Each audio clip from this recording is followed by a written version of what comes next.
Welcome everyone. We are starting again, but starting a bit late. So always make sure you check your mails from Buddy Tutorial, where I'll be sending updates about any change in meeting timings or how to log into the particular session. Okay, you can also check the particular link in the website. Okay, so now tell me what all did we cover until now? And before that, let me quickly share my screen. Yeah, good.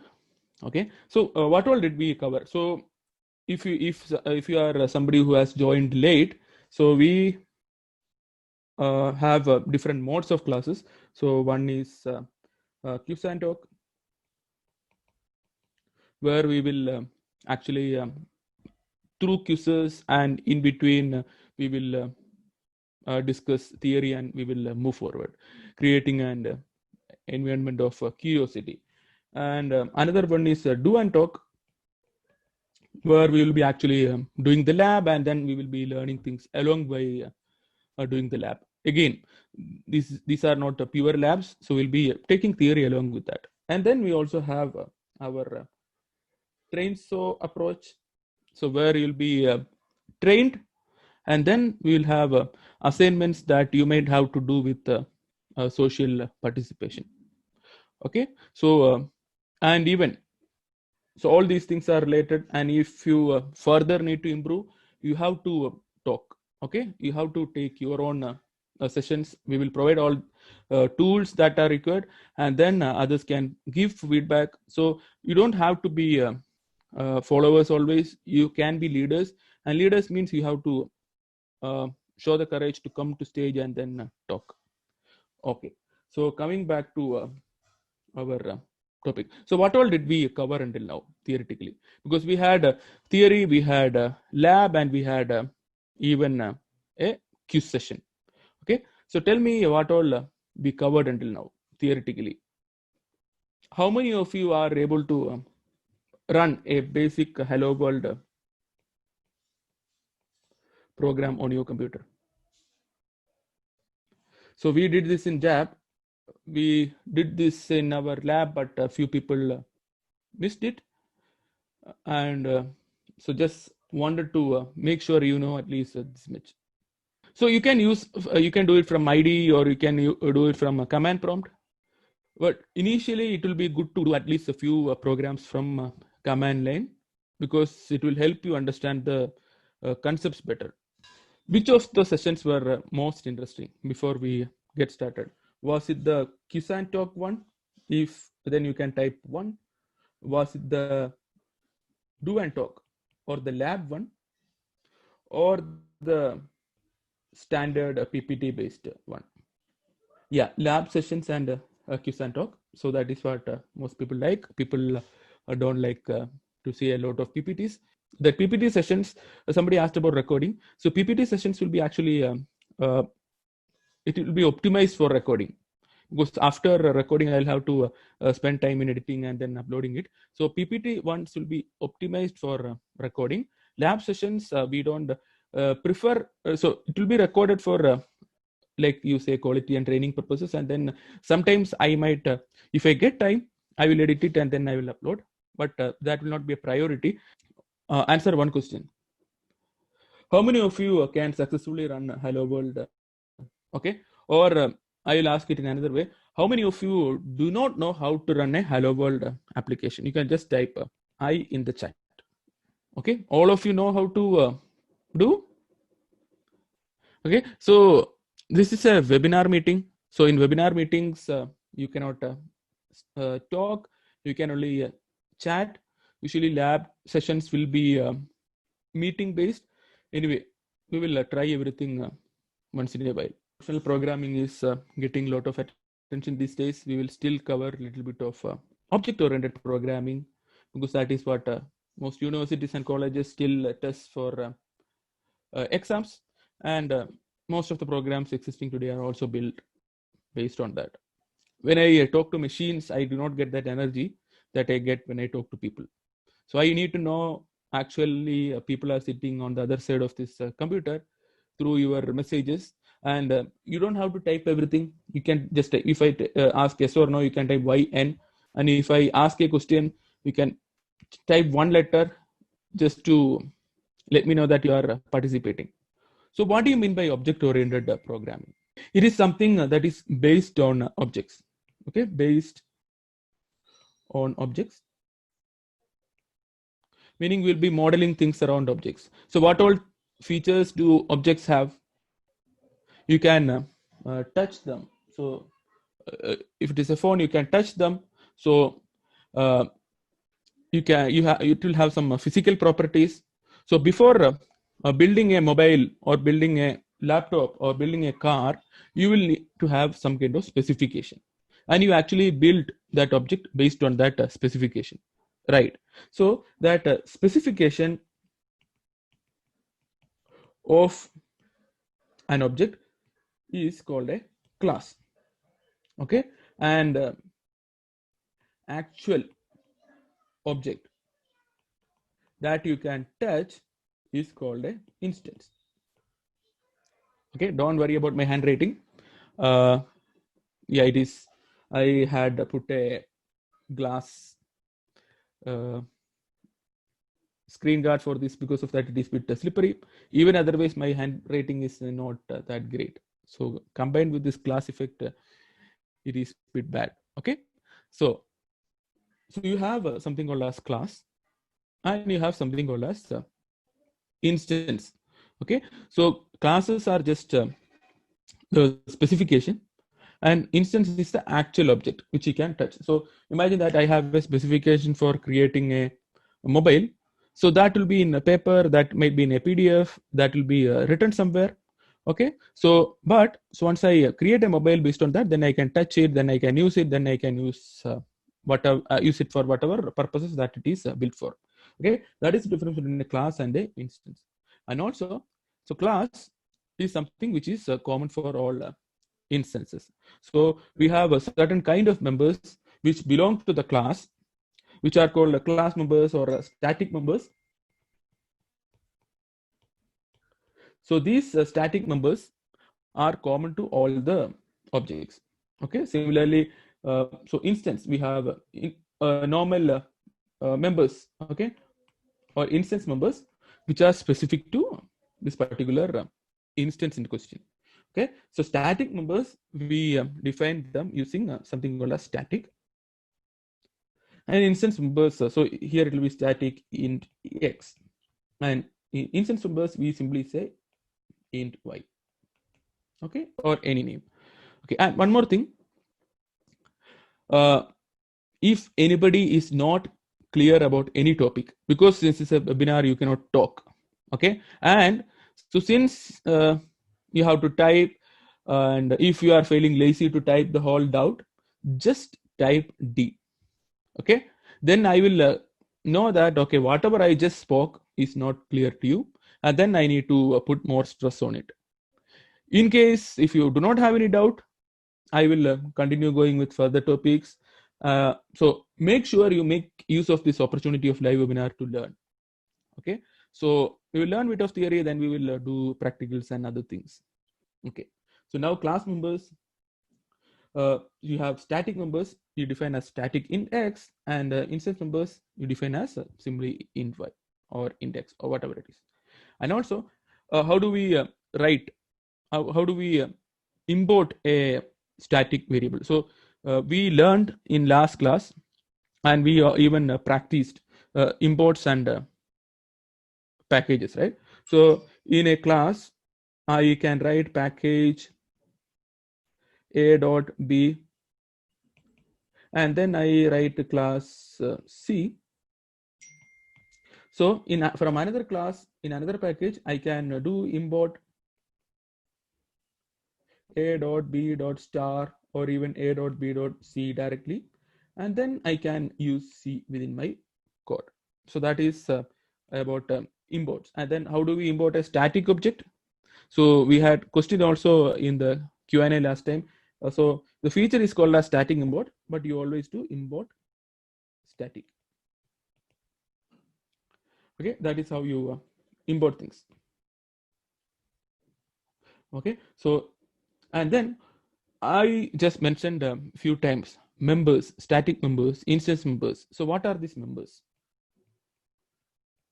So in object-oriented programming, you consider things as objects, right? In real world also, your objects can be characterized by two things. So one is its physical shape and look, right? And the other one is which are its properties. And another thing is its behavior. In the real world also, every object you see around has properties and it has behavior. In Java also, since it is object oriented, your classes can be used to denote properties and it can be used to denote behavior. Okay, so what are the properties? So you whatever methods or variables you saw now. Okay, so those are variables, and you also saw methods, right? We saw public static void main, right? So that was a method. So these are properties are the variables or fields or constants and all those things, and these are methods. Okay, you have variables, you have methods. All good until now? Okay. Can you type a Y?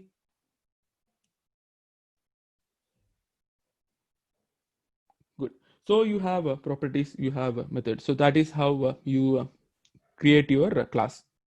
Okay, and so okay, so how do you create a class? You create a class as class A, and then you can create variables int X, int Y, and you can say static int Z. Okay, so then how can I create an object of a class? So this is the class, which is the definition. So then I need to create an instance of this class. Okay, how do I create? So I create by doing a class name and then a variable name equal to new class name and a bracket. Okay, I will tell you what this bracket is. I'm assuming that you don't know anything about Java at all. Okay, there might be some people who has come for refreshing their knowledge.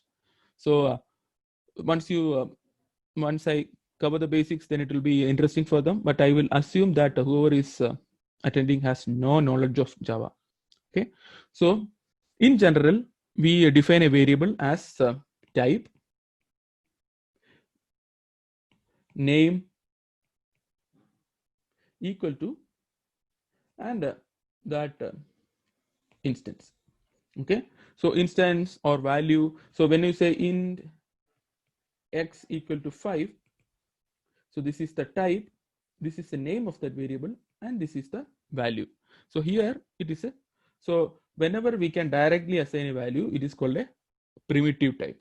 So in Java, we have primitive types like int, float, double, etc., etc. There are many types. Okay, and we have so whenever you have a primitive type, then you can directly assign that value. And then whenever you have a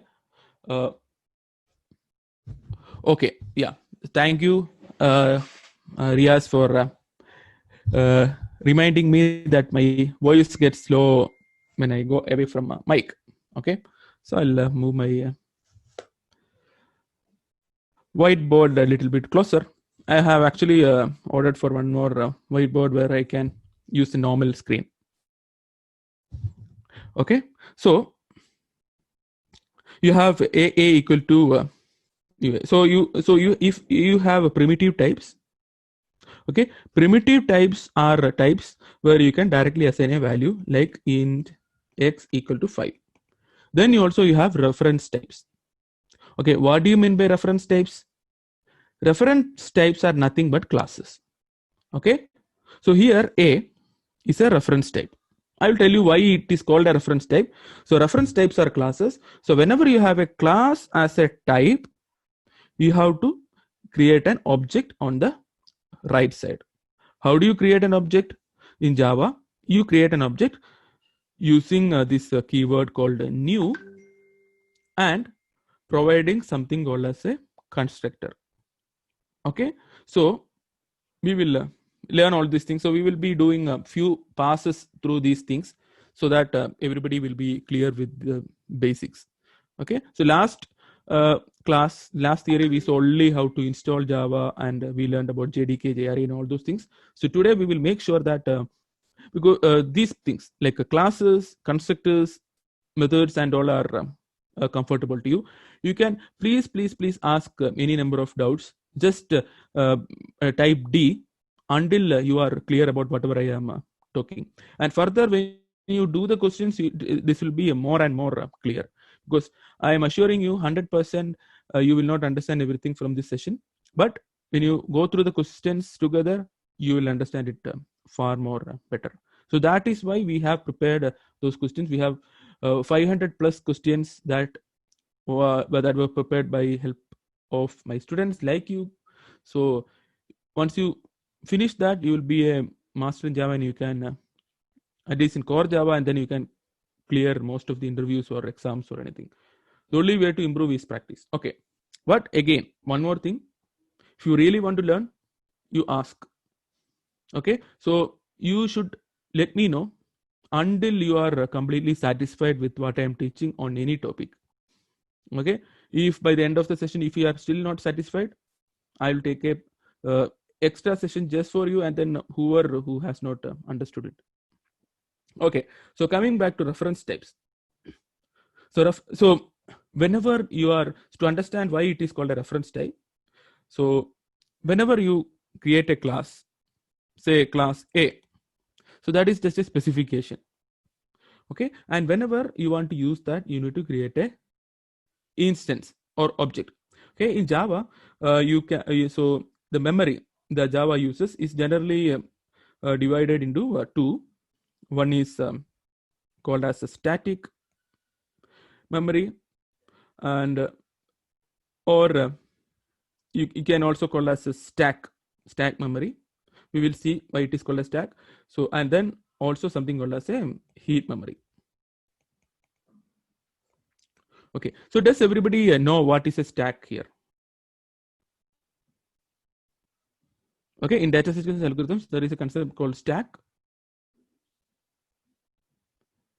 Or is there anybody who does not know what a stack is?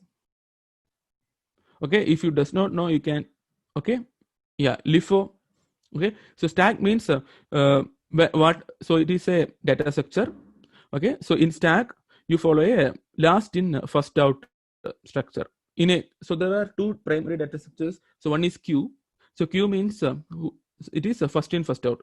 So if this make you, if one comes first, two comes first, three comes then, 4, 5. If this is a queue, then one will go out first, then 2, then 3, then 4, and then 5. Okay, if it is a stack, then first last one to enter is 5. So 5 will go out, then 4, then 3, then 2, and then 1.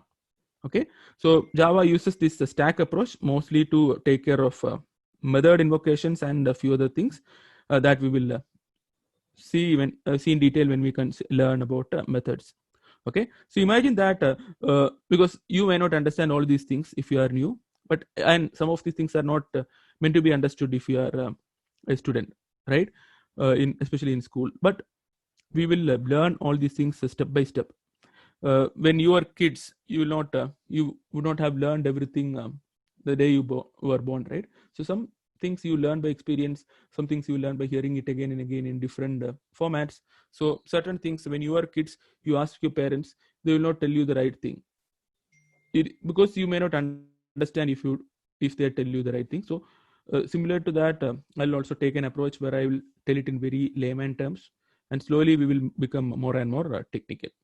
Okay, so coming back to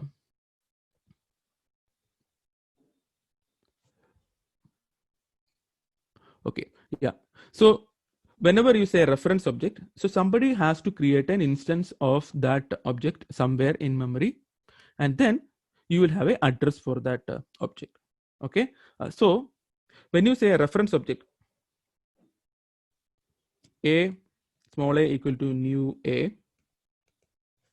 so what will happen? So this new a, so we will see this in more detail, but when you say new a, Java will create a object of class A in memory. Imagine that it has an address called 1001 or something. So that address will be actually stored in this variable called small a. Okay, so this variable called small a is not actually having this object, but it is only having the address. Okay, or it is having the reference. That is why it is called as a reference type. Okay, so any class that comes on the left side is called as a reference type, and any primitive. So if int a equal to 5, so here 5 itself is going and staying in this variable. So this is called as a primitive type. So you have primitive type and you have reference types. Okay, so are you clear with respect to primitive types and reference types? Yes or no? Okay, easiest thing to type, yes or no?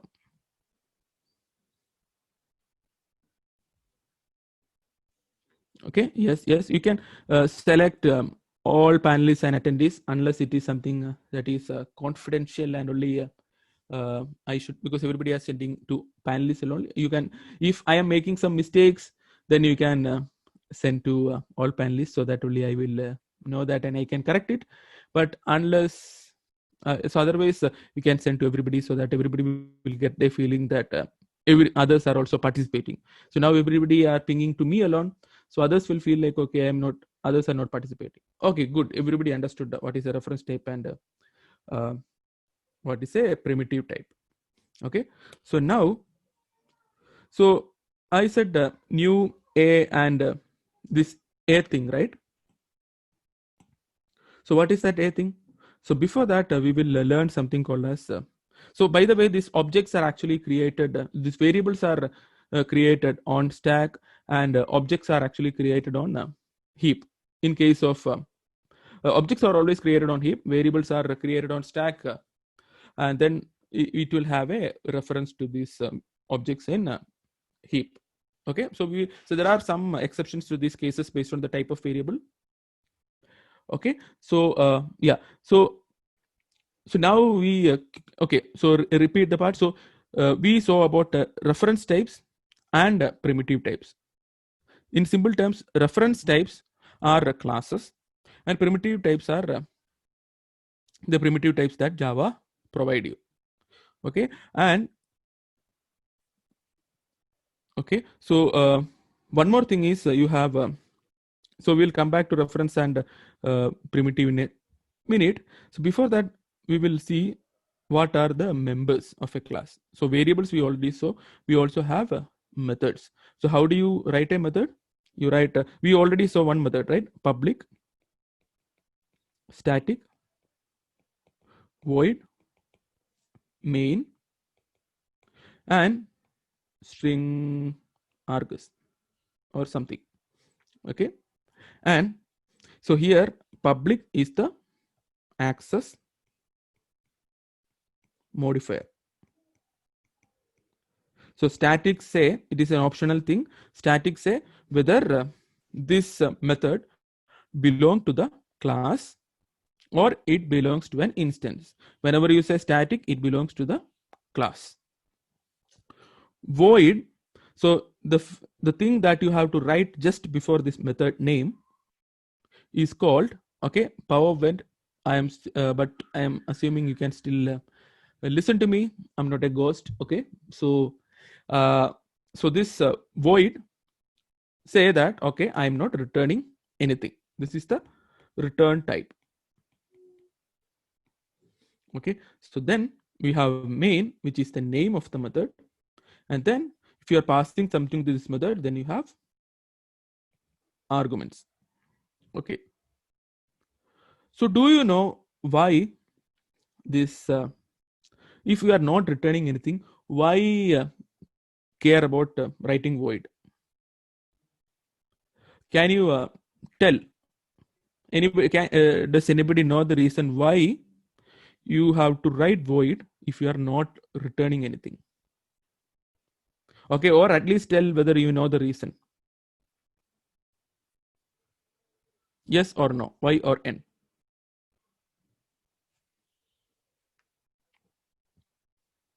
Okay, this is backup power. Okay, no. Good.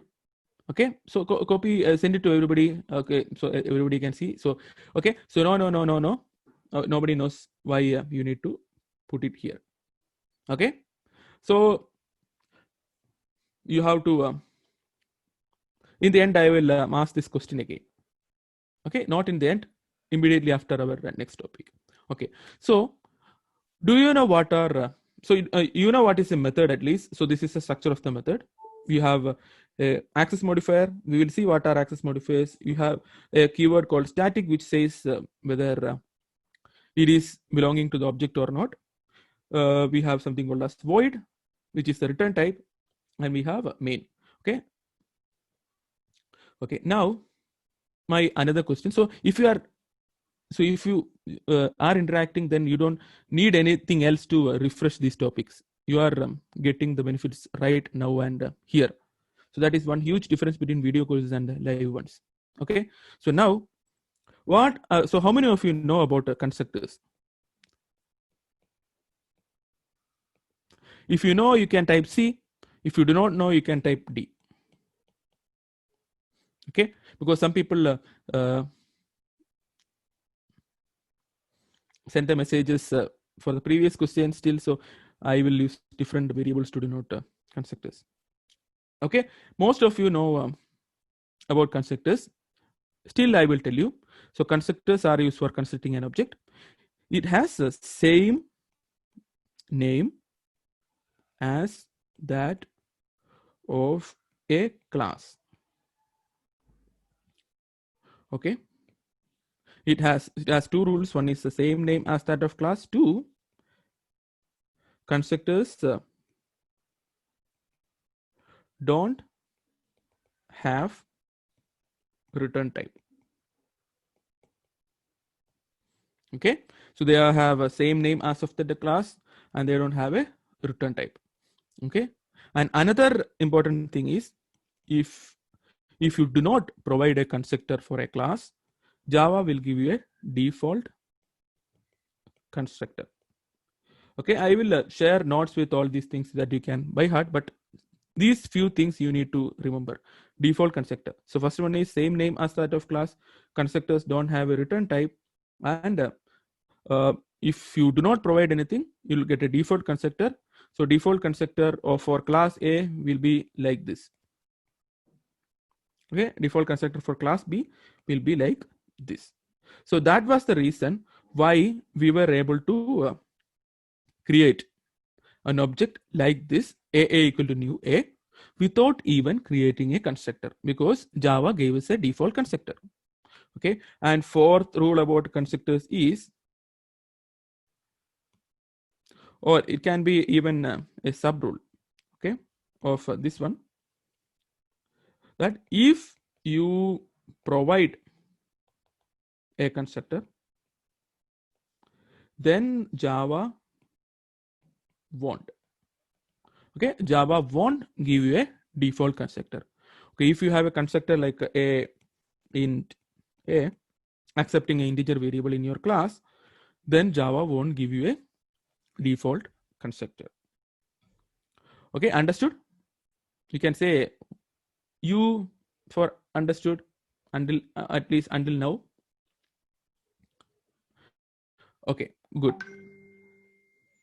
Okay, so now, so if you have a default, if you do not have a constructor, Java will give you a default constructor, and if you have any constructor in your class, Java won't give you a default constructor.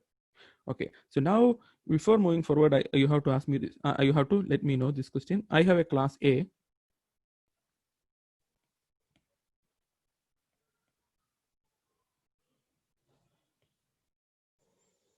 Okay, class A. If I say A a equal to new a. Will the code compile? So there are two things. So one is compiling, because Java is a strongly typed language, right? So first of all, you have to compile. So compilation will check all rules, and after that only you will actually run. Okay, inheritance is a very uh, a bit of complicated topic, but if you understand everything else before that, then it is just one of the easiest thing you can learn. But if you do not understand everything before, then it will be again difficult. Okay, so before inheritance we will learn all the basics about Java syntax and other things. Okay, tell me, will this compile or not? If it compile, you can say 1. If it will not compile, you can say 2. Okay, so yeah, there is 1 and 2. So why do you think it will not compile? Whoever said 2, okay, no main method. So okay, so yeah, so that is what I said. So there are two things. So first of all, you can compile a code, and second thing, so these are actually good things, because if you remember, if you imagine that you did not ask this question, and you did not say that answer is 2, and you did not share with me this your thought that you think that no main method will uh, make the code not compile, so then you would not have learned this concept, that whatever I am going to tell. Okay, so if you want to really learn, so feel free to say whatever you think about it, whether it is right or wrong. Okay, so then only you can really learn. Okay, so now there are two things. One is compiling. We learned it in first class. One is compiling, one is executing. Compiling will make sure your syntax is correct, and execution will actually execute it. For to execute code, you need main method, but to compile, you don't need a main method. The reason is because main method is only needed for the class that is starting the execution.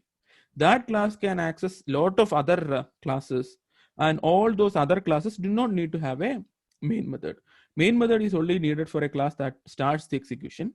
And so this class, whatever we are writing, may be a class that start the execution, or may not be a class that start the execution. Okay, because of that purpose, not having a main method is not a reason for Java to not compile your code. Okay, understood?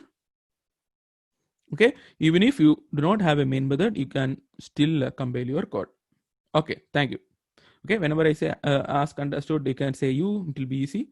Okay, so this code will compile and work perfectly fine. Okay, so now I will make say minor modification to this.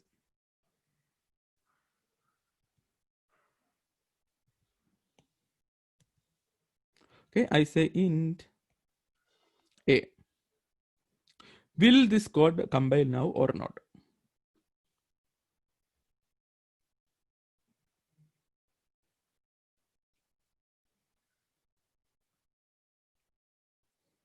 One, two. So just imagine that. So this statement here is not lying around in the air. It is part of some method in some class, either this class or some other class.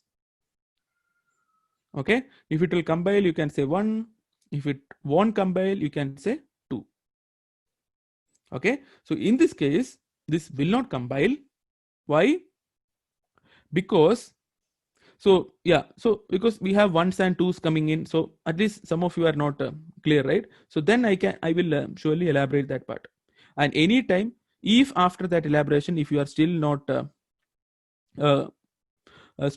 like confident that you understood everything, just okay, so just let me know. Okay, coming back. So Java will, so the rule is Java will provide a default. So what was the rule I wrote here? If you provide, okay, I mean, okay, if you provide your own constructor, Java will not give you a default constructor. So here, what did I do? I gave a constructor. I gave a constructor on my own, so that this class will not be given a default constructor by Java. So you have two options. Either add a default constructor here, like a or you can call the constructor that is present by passing a value. Int a can accept a integer, so you can pass a value of 5 here. In both the ways you can make this code work. Okay, remember default constructor will not be given. So if you should try out all these things and then ask me doubts. Okay, so if you are not able to try out things, just let me know. We will have a lab session and then try out those things this week itself. Okay, but you have to try out these things. That is why we spent an extra day to set up your environment. Okay, if any of your environment is not working, just let me know and we will fix that. Okay, coming back. So since here we gave a default constructor, this will not work. Okay, so now, and so these are the ways you can change. Okay, so now my next question. Can I have a method with the same name as that of a class? Constructors are also like methods, but constructors are not actually methods. Okay, can I have, okay, one more thing, constructors do not have a, those things right there. So can I have a method with the same name as that of a class? Yes or no?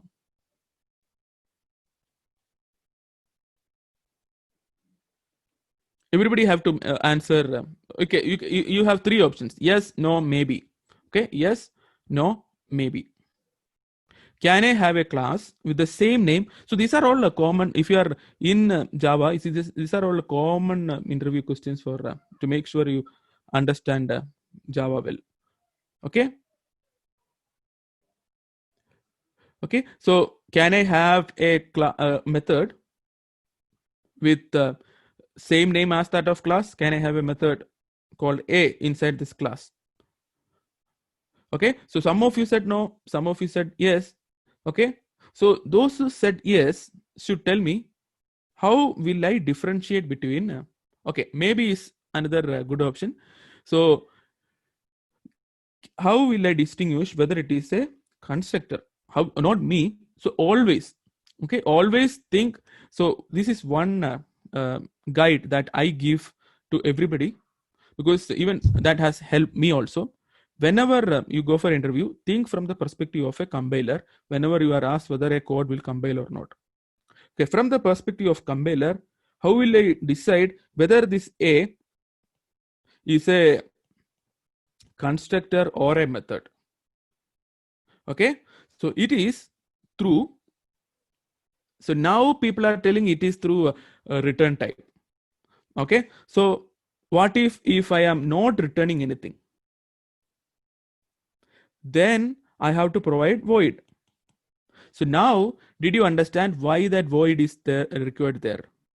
If you understood, you can type U, otherwise you can type D or N or anything. Okay, so when I asked earlier, so I asked why this void is required, even if you are not returning anything. Most of you said that you don't know. Almost everybody said you don't know. But now, did you understand why that void is there? Because Java allows you to have methods with same name as constructor, and there should be some way for your compiler to know whether this guy is a method or whether this is a constructor. Okay, so yeah, Sudhi asked whether I can repeat again. Yes, so I will tell it in another perspective.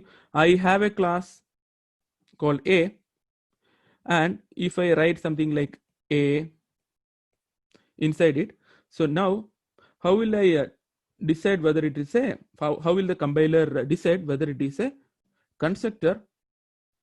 Because when the rules for constructors and rules for methods are different.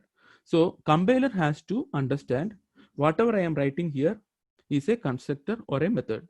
So if it is same name as that of the class, it can still be a method. So what will constructor do? What will Java compiler do? It will check whether it has a return type or not. If there is a return type, then it is a method, and if there is no return type, then it is a constructor.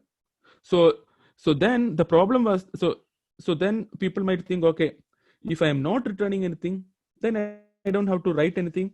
Then compiler will tell that, okay, this is not a method anymore, this is a constructor. So that is the purpose why we have a void here, even if we are not returning anything, to distinguish whether it is a constructor or a method. Okay, so you will so the questions I mentioned, right, the 500 questions, so you will see all these questions from all different angles, so that will make these things completely clear for you.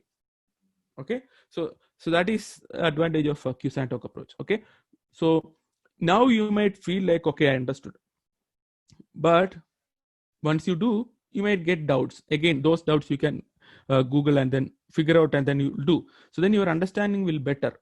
Then you might get a false impression that I have understood everything. But once you actually look these questions from different angles, everything will be clear. And that is why many people miss out on interviews. Okay, so I had in one of my interviews, so in final round, so all other rounds they went through all other things. In final round, they had to take a decision between whether to take me or some other person.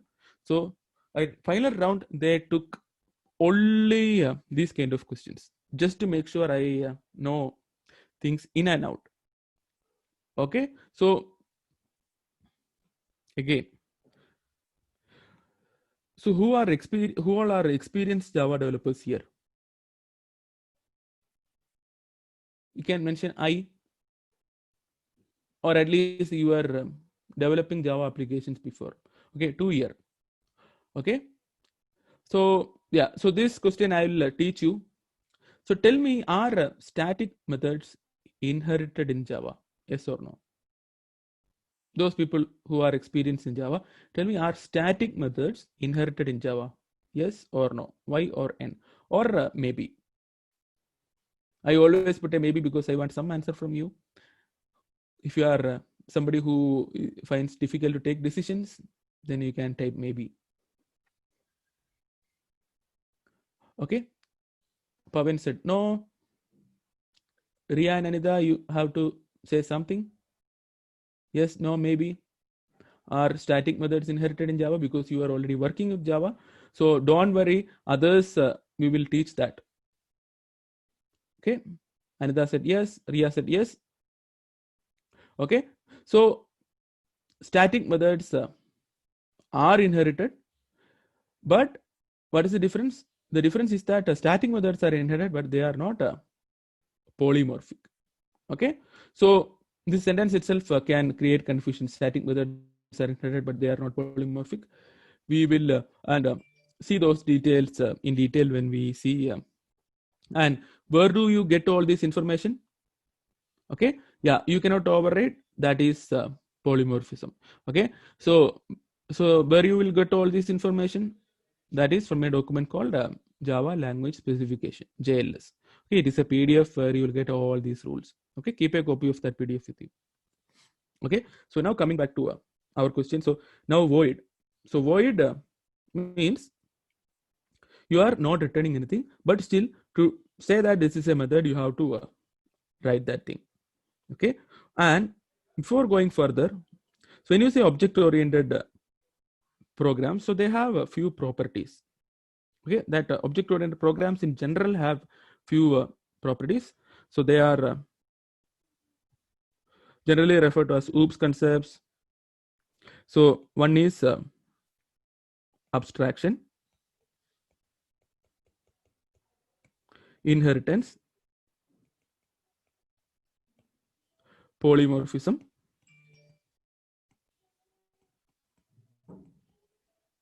and encapsulation. So encapsulation is straightforward. You are encapsulating everything into a class. So everything is encapsulated into a single unit. So you know the meaning of the capsule, right? So you can better understand. Okay, so encapsulation is putting everything into single unit. Again, there are few things good about, so you can write better encapsulated code and bad encapsulated code. So that is based on the use of two things, like how your code is more written for a particular purpose. Okay, so that we will see in little more time. So polymorphism means one thing, many forms. So polymorphism has again, you have compile time polymorphism, you have runtime polymorphism. So compile time polymorphism is called as overloading, and runtime is called as overriding. Overriding we will see when we see inheritance. Okay, inheritance is taking the properties of parent, and abstraction is, what is abstraction? Abstraction is not writing the complete product or the concrete product, concrete class upfront, writing abstractions and then working on making them concrete. Okay, so all these things we will see in detail later, so don't worry. So for now we will focus on only few things like overloading and encapsulation. Abstraction, inheritance we will see later. Okay, so now polymorphism means so overloading means you can have a method with the same name but a different signature. We already saw that you can have a method called int a, and then you can have a method called int a in 5 or something. Okay, so here again, whenever you get a question, you have to think from the perspective of compiler and think whether it makes sense. Okay, think whether from compiler will get any confusion which method to call when somebody calls it. So here there is no confusion. If I call so it should be small a. So so a of, simply if I call like this, it will call the first one.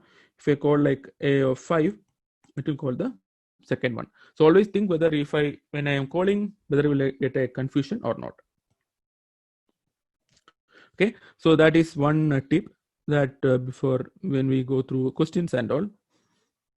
Okay, so now new a, so polymorphism, inheritance, inheritance and all are high-end things we will see later. Okay, method name. Okay, arguments also we will see, we'll understand better when we go through examples. Okay, so now void. What do you mean by void? We saw. Okay, static, Okay, so I'll just give an example and then see whether you understood static correctly. Okay, so I have a class A. It has a variable int class ABC. Int A equal to 5. Okay, so we will not give any value here. Int A, int B, static, int C, class A. Okay, and now how do I create an object of this class? I say ABC A1 or small ABC equal to new ABC. Since I did not provide any constructor, I will get a default constructor. So now I can say ABC dot A equal to 5, ABC dot B equal to 10, ABC dot C equal to 20. Okay, understood. And so this ABC dot C I can also write as capital ABC dot C. The reason is because this is a static variable. Static variable you can access using class name also, because it belongs to the class and not to the object. Okay. Now, if I print the value of small a, what will be its value?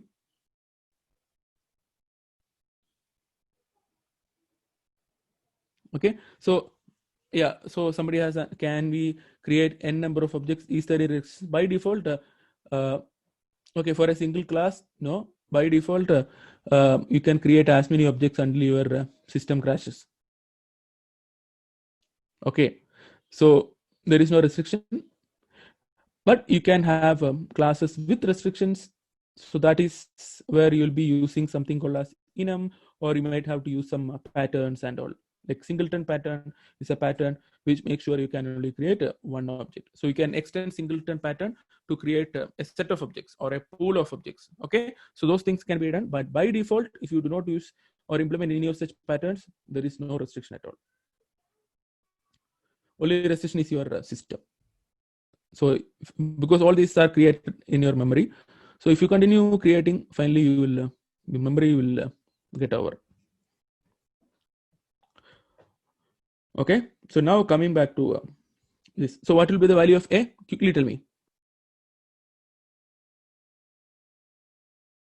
Somebody just type what will be the value of A now. 5. What will be the value of B now? 10. And what will be the value of C now? 20. Cool. Okay, so now I am creating another object of that same class, ABC, ABC2 equal to new ABC. So now if I print the value of ABC dot ABC2 dot A, what will be the value? If I print ABC2 dot A, what will be the value? Okay, somebody is telling 5, somebody is telling 0. Okay, and if I say ABC2 dot B, what will be the value?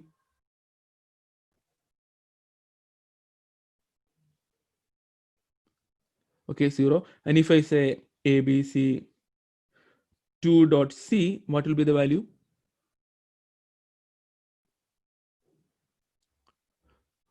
Okay, and what if I say ABC, capital ABC dot C?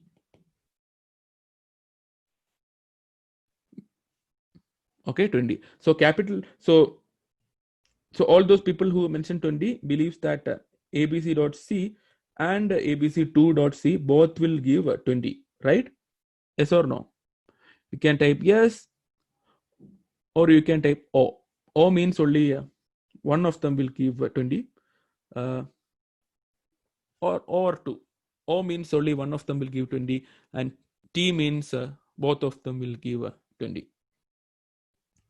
Okay, so so now so I will continue to confuse you guys, because only if you know about the plowing in the fields, right?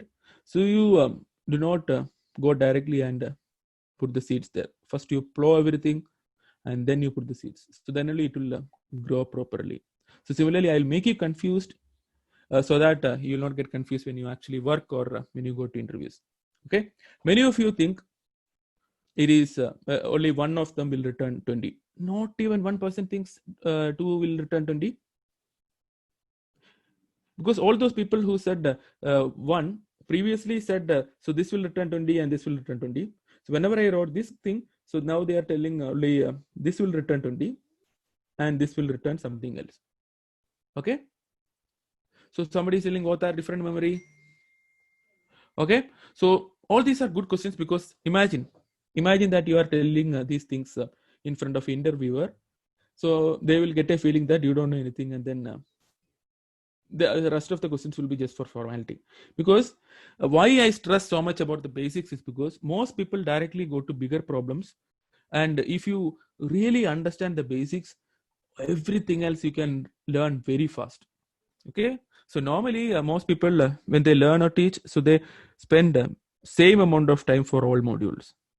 I do a different approach. So imagine that a course needs to be completed in 100 hours, and we have 10 modules. So some people will take 10 each for each module, but I will instead take a maximum time for module 1, little bit less for module 2, little bit less for module 3, and so on.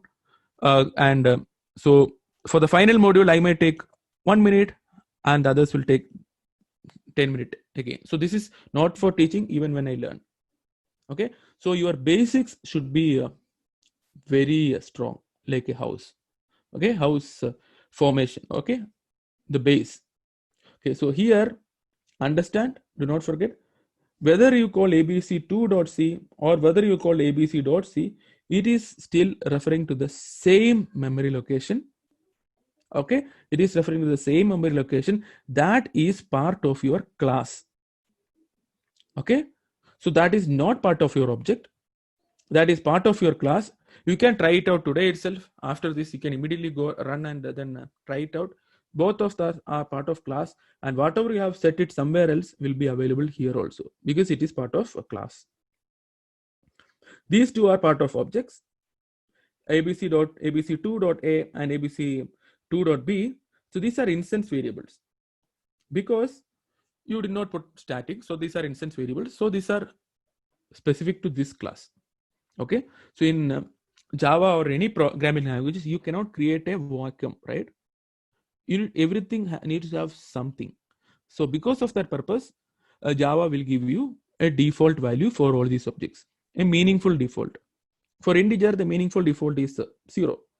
For a floating point or a double, it may be 0.0. Okay, so Java will give a meaningful default for everything, and for objects, the default is called as a null value. Okay, so for objects, if you are not assigning any memory, then it is a null value. Okay, and for others, it is a meaningful default. Understood? Because there were, so understood this part? Just say you, otherwise I will continue to repeat this thing until you all ping you, because this is very important.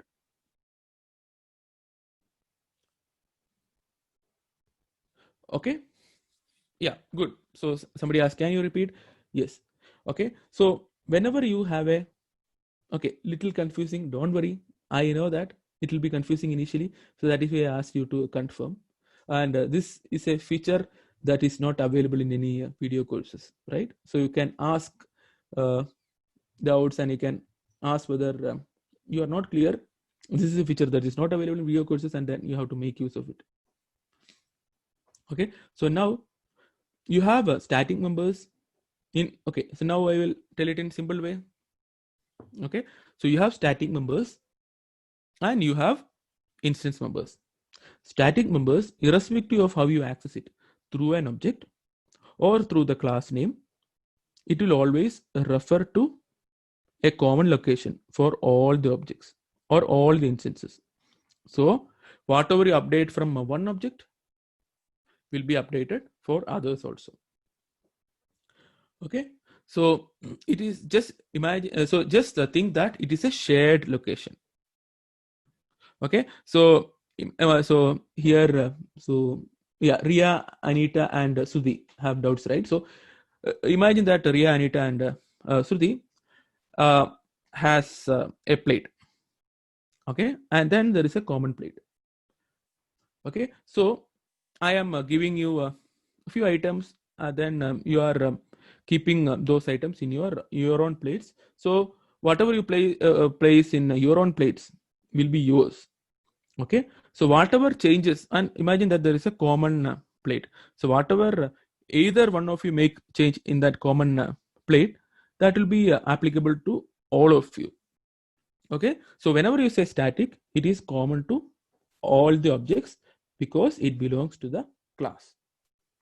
And whenever you do not say static, it is something specific to each instance. How do you create an instance? By saying the type, a variable name, and then new constructor. Okay, so each time you create a new instance of a class, it will have a different memory created in the heap. So that is why we learned about heap. So ABC1 has a memory, but ABC1, so a memory will be created whenever you say ABC1 ABC1 equal to new ABC, a memory will be created, and ABC 1 will point to this location. And ABC2, we created again an object. So ABC2 will point to another location in memory. Okay. So it will point to 2 different locations. And for all static members, it will be belonging to your class. So A is here, A is here, B is here, B is here. So C is here. Okay. Irrespective of whether you call ABC1.C or capital ABC.C, it will be always this C. Understood now?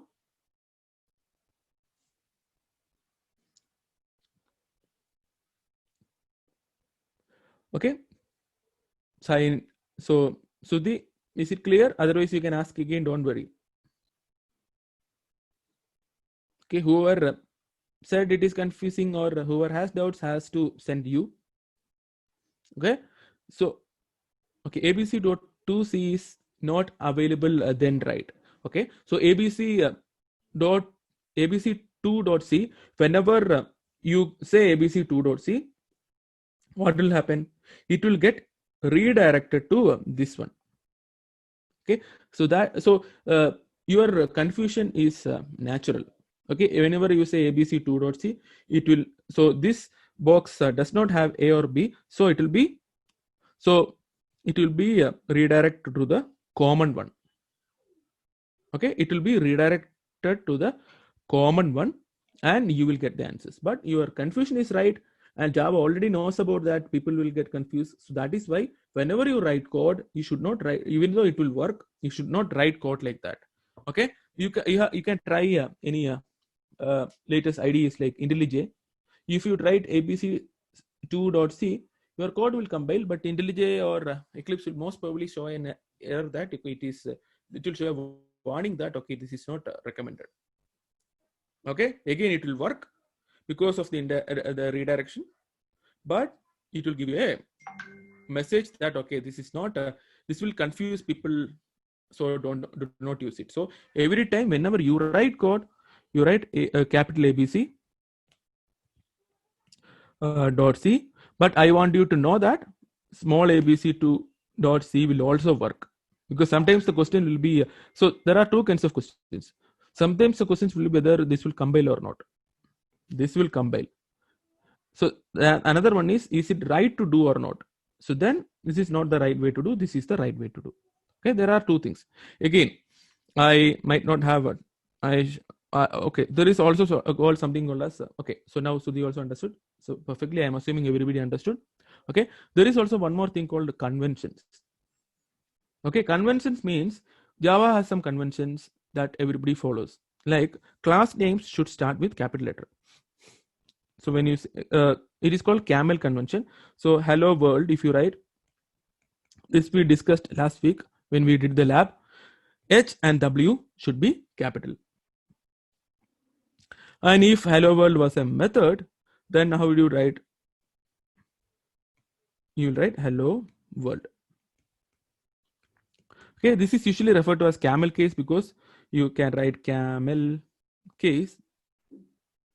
So if it is a class name, both will be capital. Otherwise, it will be first will be small and later will be capital. Okay, so even though we don't follow it, Java will follow. Okay, so now think well and answer this question. Okay, so if you want, you can select only all panelists because I don't want other or you can select anything.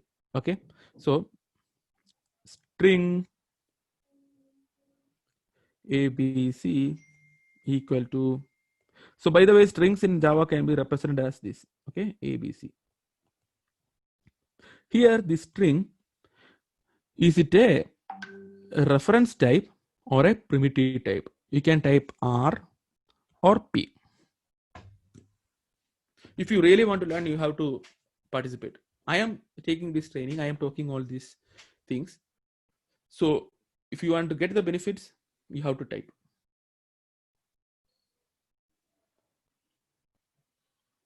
Okay, PR.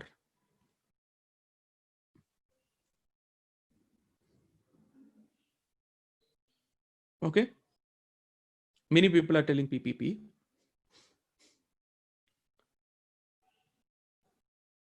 Okay, so yeah, somebody even said the string is a class, but here it is P. Okay, so first of all, what did I just say? Java has a convention that whenever you write a class, you have to, but even if you write small hello world also, your code will perfectly compile fine. Okay, but it is not as per convention. So even if you don't follow the convention, Java will definitely follow the convention.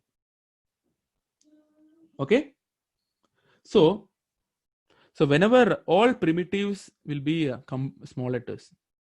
Okay, all primitive types are small letters, all classes. So string is a class in Java, and that is the reason why it starts with S. Okay, even if we don't follow any convention, Java will definitely follow it. Okay, at least they created the convention, so at least they have to follow, right? But there are a few cases that they don't follow, like the example of hash table. Okay, so there are mistakes from Java side also. Okay, some of these happened before these conventions came. Okay, at least now Java follows the convention. Okay, so here this string. So string is a class in Java. There is a class in Java called string. So string is a reference type. It is not a primitive. All primitive starts with small letter. Okay, so that is an easy tip. Okay, easy tip to see whether something is a reference type or a primitive type. Primitive types are all small letters. Reference type or classes, at least Java's classes, they have named it well using the convention, so it starts with a capital letter. Understood? Okay, now to answer somebody's question, string is a class, but here it is primitive. There is nothing like that. Okay, a class is always class, unlike in some languages a string might be okay. Very good question. Why don't we have to add new keyword? Okay, so we are almost 12:27. So are you ready to hear this important thing about why new keyword is not needed here? So this is a very, very famous interview question for most Java interviews. Can I take 5 to 10 minutes max to complete this? Because originally it was scheduled till 11:30, but I need your permission to take little bit more time and then explain this. Okay, thank you. Everybody are ready. So nobody is hungry like me. Okay, so now by default, how do you create an object? Okay, you can also create an object in string as like this: string abc equal to new string. This is perfectly fine. So here there is no confusion that a new object is created and it is assigned to this variable called abc. Okay, so or I will call it as abc. We were using abc lot. We'll call it as str. So here, does anybody have any confusion whether a new object is created or not in this? Yes or no? I am assuming everybody believes that, okay, in this particular thing, objects are created and it is assigned to this variable called str. Okay, so string, for string, so there is, before that, there is also one more concept you need to understand. This is pure English. Do you know what do you mean by mutable, mutation, and mutable and immutable? So mutation is a, okay, can change, mutable. Okay, mutation, mutable, and all those synonyms or like near similar words. If you have seen the movie called or movie series called X-Men and all, they talk about mutants, mutation, and all of those things, right? So mutation or mutable means it is changeable. What do you mean by immutable? Okay, something that is not changeable. Okay, do you know? So there are two questions. So do you know that string in Java? So this is another important rule that you should never forget. String in Java is immutable. Do you know this?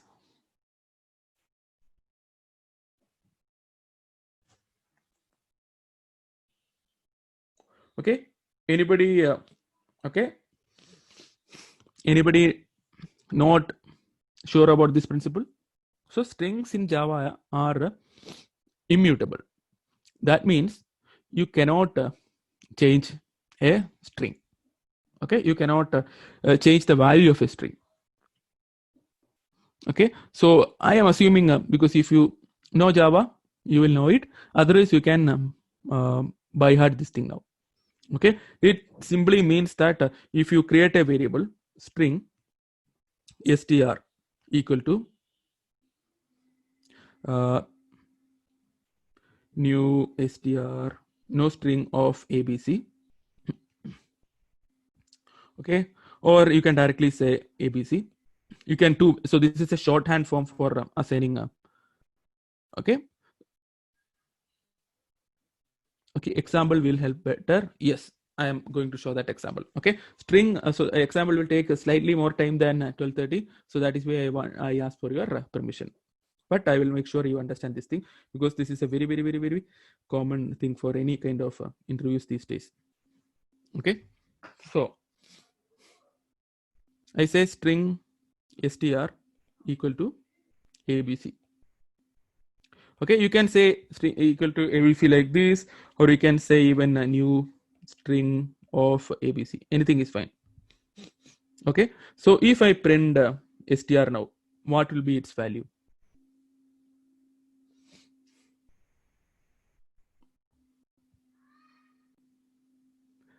Tell me. Okay, abc. Perfect. Okay, now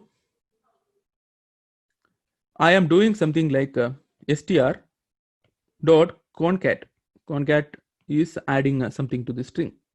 Okay, def. Okay, now if I print str, what will be the value? This I need answer from everybody.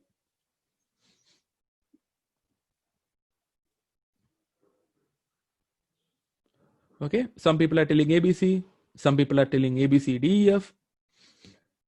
Okay, what did I just say? String in Java is immutable. That means, yeah, immediately when I told the rule again, everybody are replying abc now. Okay, so you cannot change this. Okay, so if you do on any immutable objects, if you do string dot concat of something, it will not change the original object, but it will return a new object of type abcdef. If you want to be pointed to that, you have to do something like this: string str equal to str dot concat of def. Okay, so if you do like this, then if you print str, then its value will be abcdef. But otherwise, if only you are doing this, this will not change the original string. It will just return a new string with concatenated value, and you have to explicitly assign it to string. So what will happen? The old value of abc is replaced with the new value of abcdef. So only if you do this. So that is why string in Java is called as immutable. Okay, there are two questions again. Did you understand what immutability is? Then you can say you.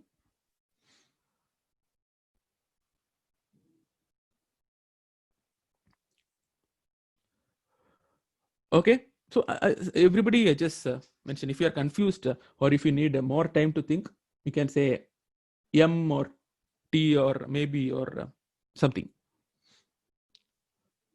Okay, so string in Java is immutable. You cannot change it. Okay, so now the most important questions, especially for those who are experienced people. Do you know why string in Java is immutable? If yes, you can say a capital S, otherwise you can say capital N.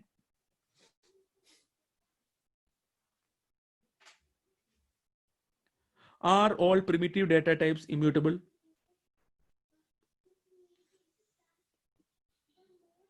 Okay, primitive data types, because they are values, right? So they are, there is no concept of immutability there. That variables are mutable or immutable. Because primitive 5 is 5. It is not, so there it is called as a literal. Okay, 5 is a literal. So 5 is a literal and it is always a literal. You cannot change 5 to 5 and 4, right? So 5 is always 5. But you can change the variable. You can say int a equal to 5 and you can say b equal to 5, b equal to, or a equal to 10. So you are changing the value of a with 10. But you cannot say 5 dot concat of anything, right? So 5 is a primitive value which is a literal. Okay, so but you said we can change when assigned to string str, string dot, are we not changing there? So here we are not changing the string, we are changing the value that is assigned. So what are we not changing? We cannot change the object. When you say immutable, you cannot change the object. Whenever you create a new object is created somewhere in the memory called with a value of abc. Okay, so whenever you do abc, so this is, so currently, okay, this diagram will help you better. So you have str, so now it is pointing to an object with value abc. Okay, so now when you say str dot concat of def, what will happen? It will create another object called abc def, but it is not assigned to anybody. You anyways, because string is not immutable, it will not change anything here. It will create another object. Okay, and it is not assigned to anybody. If you say str equal to the result, then str will now point to this object, and this object will be garbage collected. Garbage collection we will see later. Okay, so str will point to this one. Understood? So now can you say you? Okay, good. So this is immutability. Okay, so now do you know whether, why, do you know why string in Java is immutable?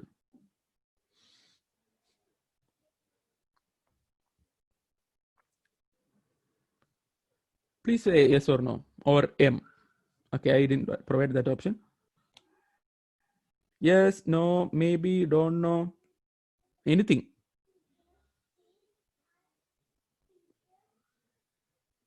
I am assuming you guys all did not already start eating your lunch and making me, because this is not a meeting, this is webinar, so I cannot see you guys. Okay, everybody said no. Okay, so string, so string is a special mechanism in Java, and Java there is a optimization. Okay, imagine that I am adding, so I am reading a text. So so there is some optimizations that are done within Java, and so string, so whenever you create an object, whenever you create a string literal called abc, it is put into something called as a string pool. Yes, yeah, one person said string pool. It is because of string pool. Okay, it is not swimming pool, it is string pool. Okay, so whenever you create an object, say str equal to abc, so Java will create an object called of type abc and put it into the string pool. Then when you say str.def, what will Java do? Java will create another called def, and so this str1 will point to abc, and str2 will point to def. Until now, is it clear?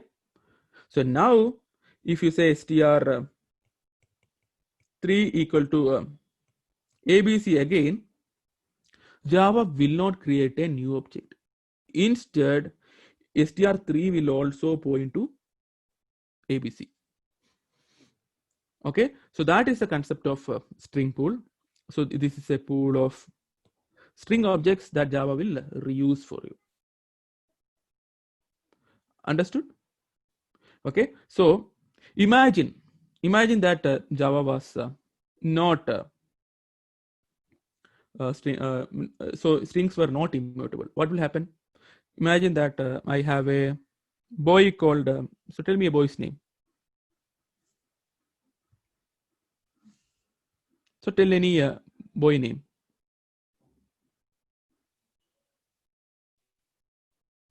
Okay, Nandu. Okay, Nandu is a boy name. Okay.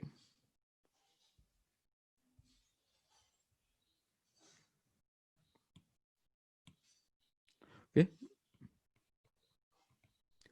And one girl name.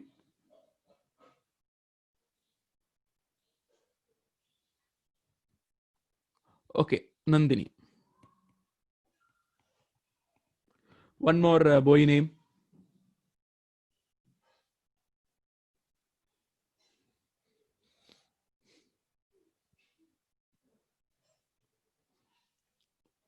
Okay, Roy. And so Isha is already there, so I will take Isha as the name. Okay. Okay. So here Nandu is there, and Nandini is his wife. Roy and Isha is his wife. Okay.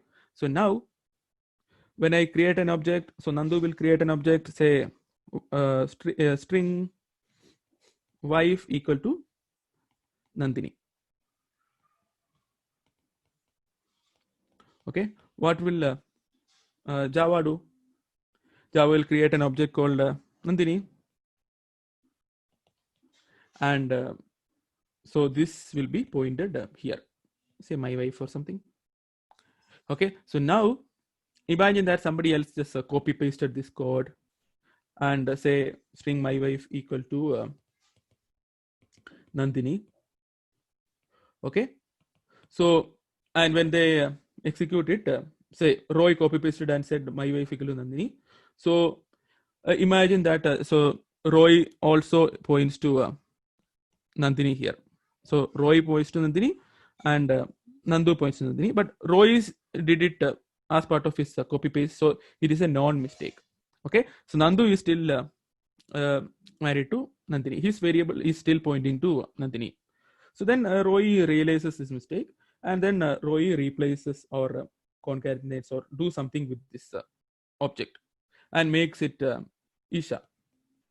Okay, so what will happen if strings were not immutable?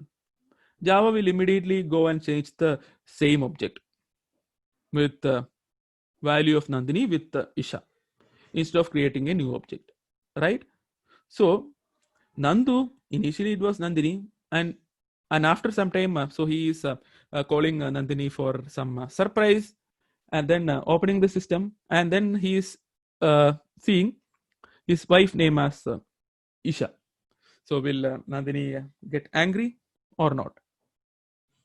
Okay, so similar situations can come if Java's string is not immutable, because the same object is being reused by different variables. Okay, different variables are referring to it because of the concept of string pool, because we are reusing it. Because of that purpose, we cannot reuse. So you have to create a new object. And how does Java make sure of it? By making it immutable. Okay, so we will learn about how to make a class immutable later, but just understand that. So string pool is a concept where you can actually change. Okay, where you can actually reuse the objects, string little objects, and because of that, we cannot change it because multiple people are actually reusing it. So if you want a new object, you actually create a new object, and then the new variable will refer to it. Understood? Why string is why understood one of the reason, that is one of the reason why a string is immutable. There are other reasons also. There is also a mutable version of string called string buffer and string builder, which we will see later. Understood? You? Okay, you have two options, understood or H for hungry, or UH for understood but still hungry. Okay, so good. So all of you understood, right? So all use. Okay, so you have to understand about string pools. You have to understand about understand that string is, in some languages string is actually primitive, but in Java string is just a class. Okay, and then you can create a string s equal to yes, or you can do string is equal to new string. Whenever you use this format, Java will always check whether it is already there in pool and then assign to it. Whenever you use a new keyword, Java will anyway have to create a new object in a heap. Okay, so this one we will see with some examples next week. We will do along with the lab. Okay, while we do the lab, so next is a lab where we will we will try to combine our do lab, do and talk, and quiz and talk. So tricky questions we will actually execute and then we will learn. So it will be a combination of both. Okay. Okay, one more thing. So do you think you learned something today? And we so we did not discuss much about access modifiers. I will discuss that next week. Okay, so I don't want you to confuse a lot. So next week we will cover off all the remaining things, and then most of the basics we will understand. Okay, so if anybody want to learn faster, then we can have classes in weekdays also. Okay, so if there are more requests. Okay, otherwise we will keep with Saturdays only. Okay, so you can send a message in our WhatsApp group or any group, whether can you make weekday classes, then I can take it. Okay, so others can also upvote and say, okay, it will be good. Otherwise we'll have this week. Okay, so now, okay, weekend sometime is good. Okay, so now you tell me one thing. Did you learn? Yeah, weekend the same time is good. Okay. Okay, so did you learn anything new that you didn't know before today? Otherwise, this all class will be waste for me, right?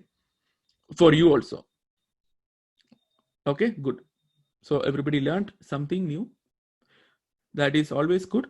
So I will share the notes from Java JE. You can. I had shared one link, right? So we can go through the other links also. And if you have any doubt, so now I will share some questions that you can do it from home. So when you do those questions, you will get doubts, and then you have to come and ask. Okay, I am also. So how many of you are there in Facebook? Either contact me through my LinkedIn page. You can just type hartin.work from your browser, and it will redirect you to my LinkedIn page. And if you type hartin.me, it will redirect you to my Facebook page again. So this is not my Facebook profile. So this is a Facebook page, my author page in. So if you go there, it is not me alone. So my friends, my team, my wife, everybody will can actually help you out. So they can also respond to messages. So this is a page unlike a profile. So if it is LinkedIn, then I will only myself sit and respond to everything. So this hartin.me might be faster at times. Okay, so some way remind me, because doing a lot of things I might forget things. So remind me, and then and also let me know if you have any doubts, and consolidate everything and then start our next class with those doubts. Okay, and practice, read more. I'll share the link to read for today in the WhatsApp group. Okay, so it's okay. If you want to join the WhatsApp group, you can just message me in 74111 74113. This is the number I use for my WhatsApp. So if you call it, I may not pick it up. Okay, you can. So 74111 74113 is my WhatsApp for initiatives, and 74111 74114 is my wife's Sneha's number for these initiatives. Both these numbers you cannot call, but you can WhatsApp. Okay, and then you can WhatsApp one of us, and then we will add you to the group. Otherwise, the group link, the link is also available. Okay, so now think about all the things that we learned. I will read through the notes that I will share in the WhatsApp group, and then come back with any doubts. So we'll see you next week again. Sorry, there was some kind of a small confusion with respect to joining, but make sure. So from next week, I'll send a reminder. Just make sure you are able to. You are getting the messages from Buddy Tutorial in your inbox and not in your spam. Sometimes it can happen. Anida has raised hand, so if you want, you can talk. We can unmute, and if you talk, if you want. Will this doing this course, right? Will this help us to attempt OCA by ourselves, or we need to really, because I feel like we need to put some good effort, right? So how much is the period you see we should do our preparations to attempt for OCA? Or doing this course alone will suffice it? Yeah, so that is our goal. So doing this course alone should suffice, because most of the questions that you practice are actually questions that came in previous exams from years. Okay, we remove those questions which are no more applicable for the new Java. So, but so whatever you practice, so that is why if you practice all the questions, because no, we will not be able to practice all the questions in class. But if you can practice all the remainder of the questions, then it will be helpful. Sure. So our goal for even cloud and this one is to enable people to do first level certification. So even internally also, some of us, either me or wife, will also take the certification just to make sure that things are fine. Okay, I am assuming there are no more questions. So practice more, read more. Okay, Ria, you want to ask something? Okay, Hartin, it was a great session, really helpful. I just wanted to know whether you will be continuing for the advanced, like the frameworks, and will you take it further, or Yes. is it So still? this is going to be an going on session. Like so, once we have the initial OCA thing, we will go to OCP topics, because so some of the topics will be repeating, and once after that we'll be going to Spring and Hibernate, because we're not covering all frameworks. So we'll be only, I have certain frameworks in mind. It will be Spring and bit of Hibernate, and so even we will go to full stack mode, where we will be discussing Angular or React. So this will be our plan, but no other frameworks will be are currently planned in the pipeline. So these are the things that are in the pipeline. Thanks, Hartin. Thank you so much. Thank you. Okay. Yeah. Hartin? Yes. I have a doubt about the basics. Okay. Well, why do we require a constructor actually? Okay. So constructor is required for constructing an object. So basically, so we have not been using much of a constructor's capability, right? But whenever you create an object, you need to have some. So if you need to set some default values other than Java is setting, okay. So then you can set all, because now we were using default constructor which has nothing, but in actual programs you will be creating a constructor with whatever values you need to set as defaults. Okay, some of these values you might even read from external sources and populate this. Okay, Java will give a guarantee that you can only access this class after its construction is done. Okay, so constructor is used for initializing things or constructing the object as a whole. Okay, so that is a mechanism where Java knows that, okay, I need to create a new object. Okay, for initialization, we will see there are one more mechanism called as initialization blocks, which we will see once we are okay with the constructors. Okay, so you can use it to initialize, and you can, because currently we were using a parameter-less constructor, right? So parameterized constructor, where you can pass all these objects when you create itself, and then you can use it within your class. Maybe default values or any kinds of values to initialize the object. In simple terms, use constructors to initialize the object. So let me ask you. Yeah. Martin? Yes. So we have a class, as you said, like a mobile which has properties and behavior. Okay. We can create instances of a class. Yes. So this constructor is applicable for everything, like for the class itself and for the instances created for this class, right?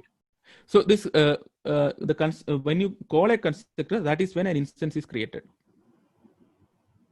So whenever you call a constructor, okay, along with the new keyword, that is when your actual instance is created by Java. If you do not call a constructor, there is no straightforward way to create an instance. So constructors are used in Java to initialize, and Java uses it to create a object. Okay, fine. So whenever you say new constructor, it will create an object for you. Okay, got it. Okay. Thank you. Okay, is there any daily session if planned? Could you please schedule at early morning, like 7 or 8 a.m.? Yeah, so it will be either the morning. Yeah, I am actually thinking about it because we have a few people from who people from Canada and US. Actually, they need. Uh, this is very late for them, at least for some of them. So they were asking for some times on either early morning or late. I am considering it. I will share in the WhatsApp group once it is decided. Okay, if no more questions, then we will wind up. So next week will be lab plus questions, so don't miss. And we will take forward and then practice something, because at the end of this course, we should be all masters of Java, and you should be ready to take training for others. Okay. Any doubts, feel free to ask and practice more and more and more. Okay. Bye bye.